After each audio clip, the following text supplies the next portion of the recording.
So this actually came from George's wife, Beth, and Slim has asked me to read it for everyone here.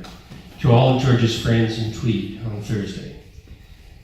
Thank you for the tribute that you are doing for George. You would be very pleased and humbled. I received a letter from his nephew 2 days ago and would ask you that you read it as my tribute to George. He enjoyed his time with you and made many friendships there. Keep singing the songs he loved. And we're doing that today. So this is a note from George's nephew. Dear Aunt Beth, needless to say, Ruth and I were alarmed and worried to learn that Uncle George was in the hospital and having a real struggle. We kept hoping things would change, that he would turn the corner, so to speak, and recover. Alas, it was not to be. We were deeply saddened to learn of his passing Saturday night. As you all know, Uncle George was very good to me when I was growing up. I thought he was pretty cool, and I still do. He was the closest thing to a rock star the more family will ever have.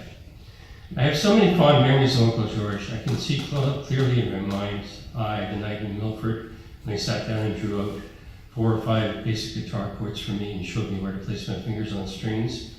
I think seeing Uncle George and Tony Ruthven performing an Everly Brothers tune at Calent Night in the Milford Town Hall was when, as a little kid, was what really inspired me to take up the guitar. Unfortunately, I never progressed much beyond those 4 or 5 basic chords, unlike Uncle George, who, as his mom, my Granny Moore, once said, had a beautiful talent. It's a funny thing, but I never ever thought about Uncle George getting older and not being here. For me, he will always be as he was. When he and I and Dad were out hunting ducks in South Bay, he and I and Scott Clark were having our impromptu hootenannies in the front room of the house in Milford. The time that our family came to visit you and Uncle George in the tiny apartment we had in Belleville when you were first married, and Uncle George took Dad and I for a tour around town in his big white Chrysler with the 383 engine and wide oval tires. So many good memories. Uncle George's laugh, his often ribald sense of humor, his willingness to pitch in and help a friend or family member. Yes, George, Uncle George was a fine fellow.